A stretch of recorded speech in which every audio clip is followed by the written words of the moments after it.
in this fabulous hangar with lots of old aircraft in it. And as a former pilot, I love being in this environment. But we tend to forget that a lot of what Vladimir Putin is doing, he controls all of the media. I'm here to help you and to help Ukraine, but Vladimir Putin controls everything in Russia. They hear what he wants to tell them. He tells them that they're on the front foot. He doesn't tell them about the casualties. He doesn't tell them that Russia started this war. He tells them all a very different story. And I think that's where we have to watch some of his actions and how he dresses, because that's very much for his domestic audience. Also, you mentioned that he was looking quite old. Do you believe that it was really Vladimir Putin? I know there are lots of people who suggest that there may be doppelgangers, 2 or 3 or 4 Vladimir Putins. I don't like getting involved. I'm a military man. Does it make any difference to the strategy? No, it doesn't. I think if you were a soldier on the ground and you had met Vladimir Putin before, and then another Vladimir Putin arrived, you'd know it was not the real one. And that, I think, would be very difficult because the rumors would spread quickly. I do recognize that Vladimir Putin needs to protect himself. He knows that he may well be an unpopular leader within the military, because the military are the people who have lost a lot of lives. The way that the Russian forces fight on the front line means that they accept massive casualties, but it does deliver advancement on the battlefield. A lot of soldiers will have lost a lot of friends, a lot of colleagues. So I suspect Vladimir Putin would want to be very careful if he visited the front line with soldiers with guns, with bullets. He would not want to give anybody the chance to wreak revenge against him. From your perspective, I have discussed this issue with many former military leaders, experts. From your perspective, does Vladimir Putin regret invading Ukraine? I think that's a really good question. I look back at February 22, when Russian forces massed near the Ukrainian border and then made a push against Kyiv, and that 40-mile convoy and reports that many of the Russian soldiers had their dress uniform with them because they expected to be welcomed into Kyiv and with flowers. And thank you for... It was failure in intelligence. Well, a massive failure of intelligence. And that would have been very humiliating for President Putin. He always called it the special military operation. And what we saw is the war has moved backwards and forwards.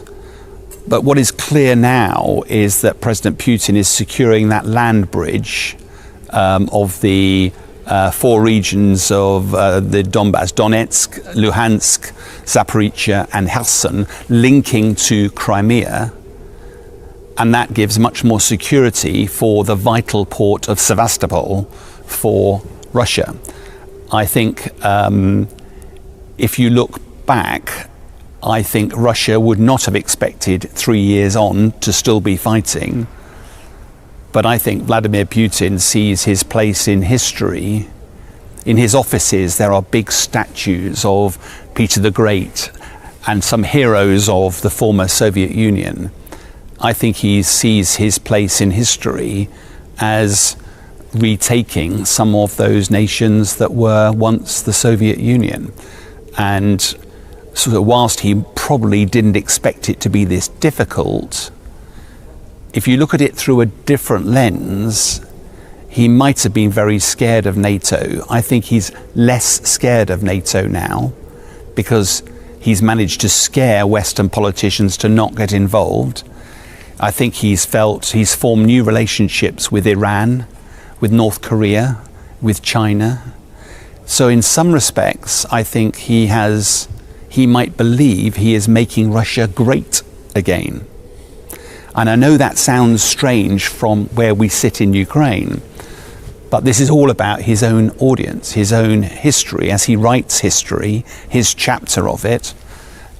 So yes, I think he will be surprised it took so long, but I think strategically he will be very pleased with what has happened so far. I would like also to cover with you possible scenarios in case of a ceasefire deal. If Russia accepts a ceasefire deal in the nearest future, can Russia violate this deal and try to decapitate Ukrainian government by making, for example, great push to capture Kyiv or Sumy? I think the question here is, it's one thing having a ceasefire, it's quite another how you provide the security environment to stop Russia doing this again. I think many in the West, I think particularly President Trump, just sees this as an opportunity to stop the fighting, stop the killing.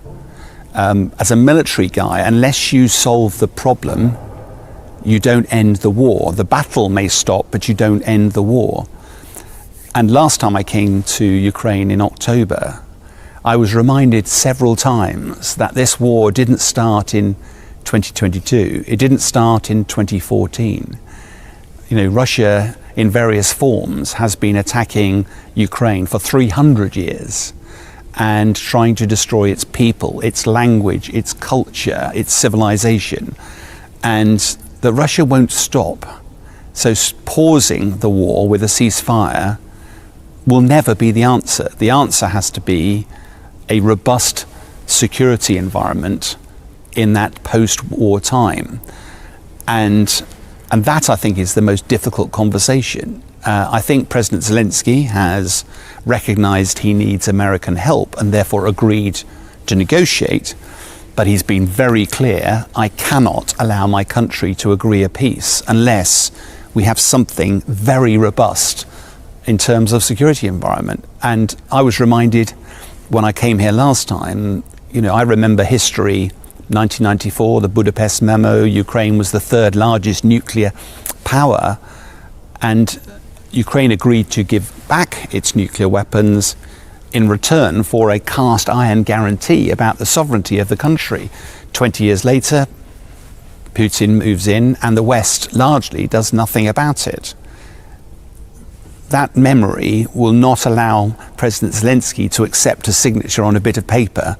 It has to be something more robust. And I think that is something that America, the West, Europe, my country, is trying to work out. How do you provide that security environment? And of course, President Putin is going to say no, because he will want to maintain the option of having another bite at Ukraine in the future. My first question would be about this security guarantees for Ukraine. How would you like to see this robust security guarantees for Ukraine, and can the United Kingdom, France and other European allies provide Ukraine with enough security without American commitment, without US backstop? Yeah, it's a very difficult question. And one of the reasons I think it is so difficult is if you look at it in detail. Let's take one example. One military assessment said that we would need to have a force of 100,000 soldiers in Ukraine to provide that security guarantee. My country, we have 74,000 soldiers in the British Army, so it feels like we're almost there. But if you look at how many of our soldiers can be deployed, because some of them are doing training, some of them are in logistics, some of them, it's about 35,000 that can be deployed. Only British troops. I'm just talking about British troops now. And if you wanted to have an enduring presence in Ukraine, let's supposing they were there for 4 months at a time, you'd have to have one team deployed, another team preparing to deploy, and the team that's just come back having some holiday and a break. So you need to have 3 units, 3 times the number of forces that are actually deployed there. If you have 30,000 available, that means you can only support 10,000 on the ground at any one time. So if the United Kingdom can only do 10,000, let's supposing France and Germany can do a similar number,